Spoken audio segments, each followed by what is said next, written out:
Hello and welcome to this edition of the Raisina Ideas Pod. I have with me Dr. Vyacheslav Nikonov, one of Russia's famed academics and now the first Deputy Chairman, Committee of International Affairs of the State Duma, Russia. And it's a pleasure, sir, to have you with us for this discussion. Of course, India-Russia relationship, there is so much to discuss, but I would just touch upon a few aspects. One, we have seen, for example, that despite the conflict in Ukraine, it seems India-Russia relationship seems to have come to a unique place where it has been tested, but also in some ways rejuvenated because of the new direction that it has taken. I was wondering, when you look at this relationship, how do you see the main elements of this relationship adhering to the 21st century realities? What are some of those areas that you think will drive this relationship in this century? Well, first of all, I'd like to stress that Russia and India is a unique pair of great powers.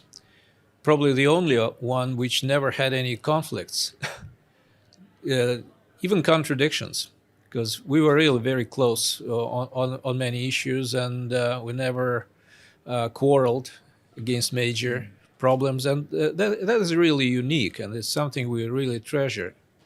As for Russia-India cooperation these days, I think we really appreciate the Indian neutrality in this global contest which is going on, and growing Russia-India trade relations. Actually, our trade quadrupled during the last 2 years, and that is, for me, extraordinary. It's amazing. Actually, India is now getting about 80% of oil the European Union used to get 2 years ago.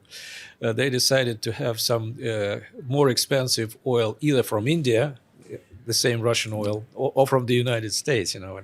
Anyway, it's more expensive for them.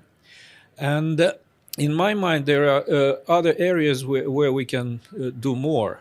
Actually, speaking about trade, there is a disbalance in favor of Russia now, and we are now looking forward to ways of extended Indian exports into Russia and Indian investment. In my view, one thing which can really help would be move to the to trade in domestic currencies. That is something which really helps us with in relations with many friendly countries.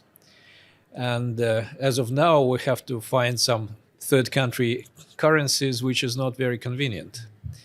I think we could have a real breakthrough if we arrange a mechanism of payments in our national currencies. Energy is not limited to oil. It's nuclear as well. Kudam Kulam is a good example of that. And this is also long-term. I think there are some long-term projects which will last for decades.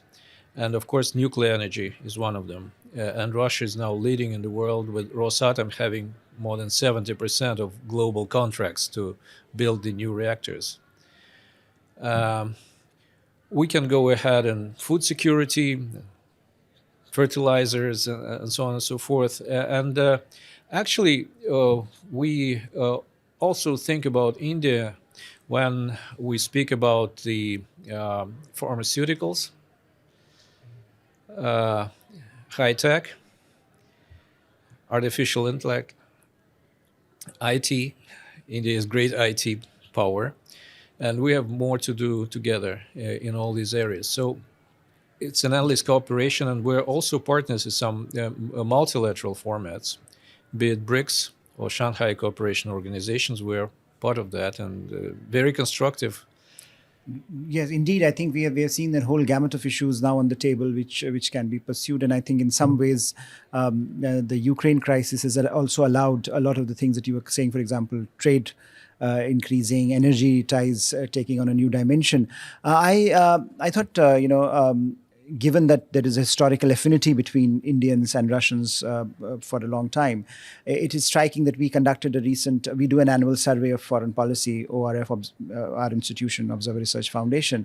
And this year's survey also, like other surveys, revealed that the Indian youth, for example, is very well disposed towards Russia. We had 77% thumbs up for India-Russia relationship. So I was wondering, looking at it from Russia, what kind of perceptions does Russia have of India, contemporary India? Because India is also changing. India is also evolving into a different entity in global order, in regional politics, growing economy. What's the perception from that side? India is perceived as a friend, as a very big friend, the biggest nation on earth. And it's also perceived as one of the dynamic forces of today's economy.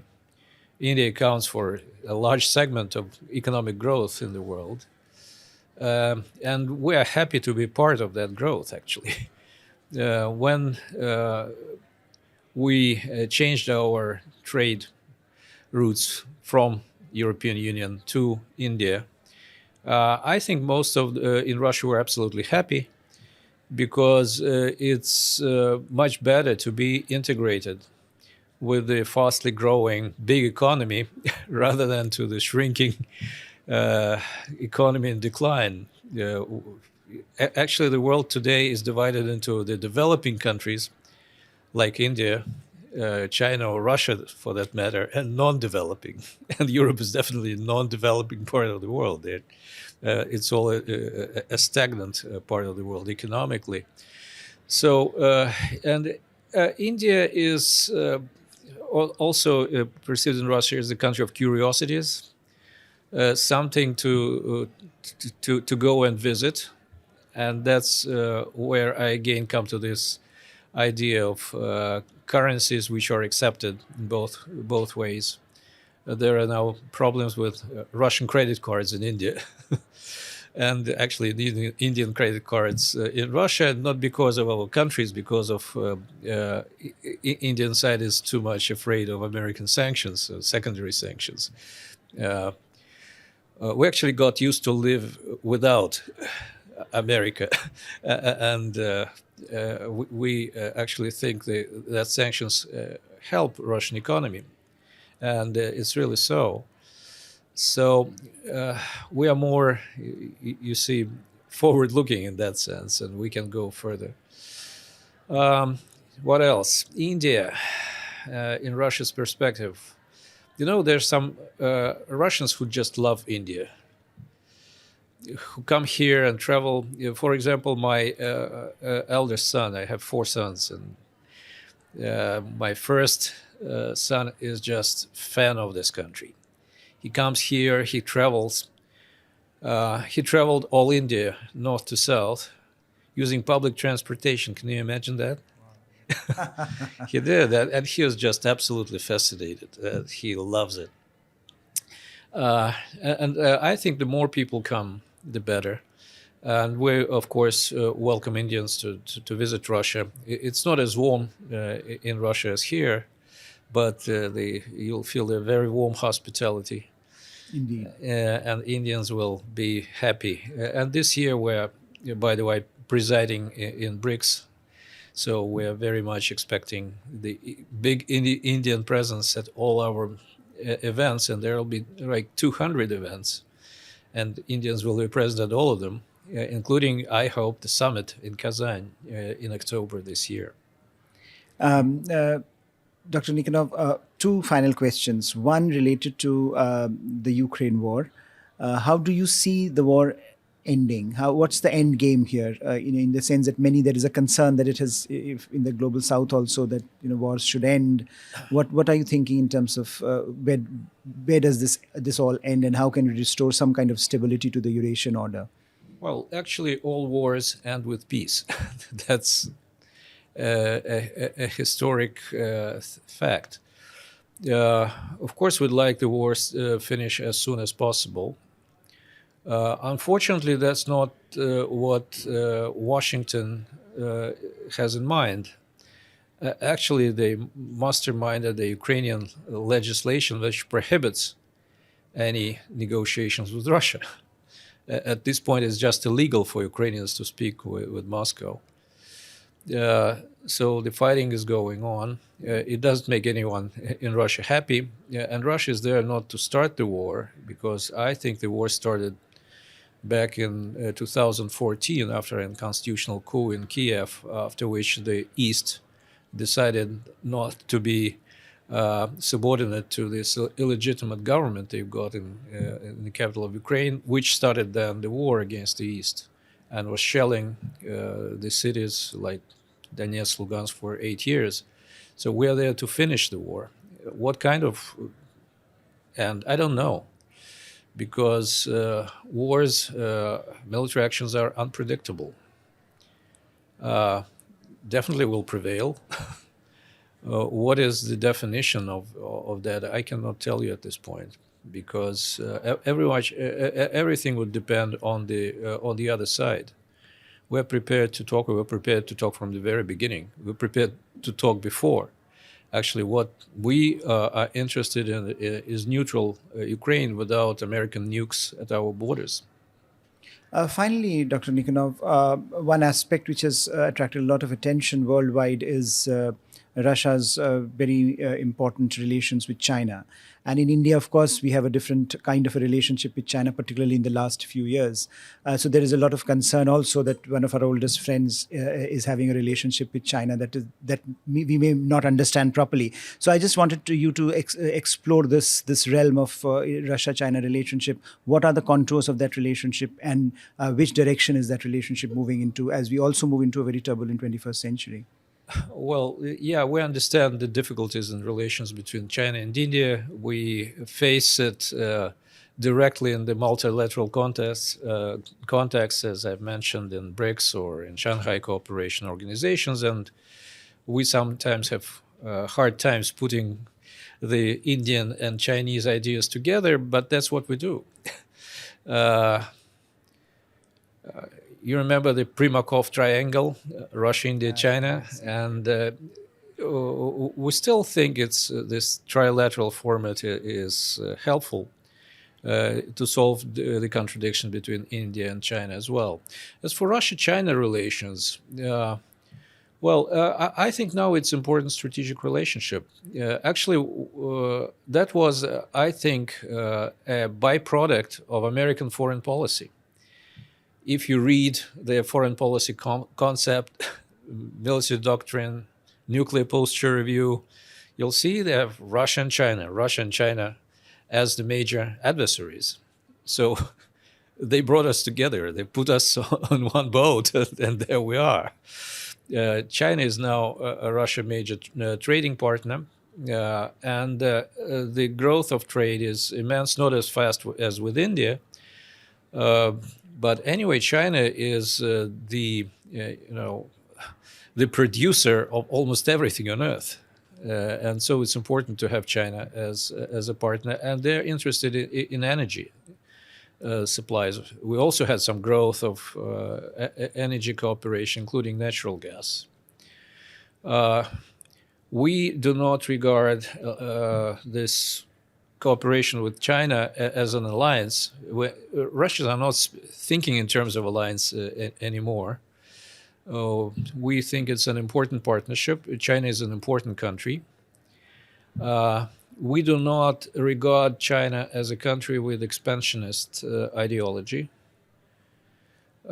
historically so, with which we share common views on a big set of international issues, and with which we vote together oftentimes in the Security Council of the United Nations.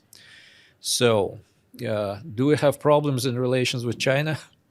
We do problems in relations with anybody. And from time to time, there are some Chinese banks who would not accept Russian money, and negotiating with the Chinese is always difficult. It takes time. But we do not have any major disputes on the core international issues or bilateral issues.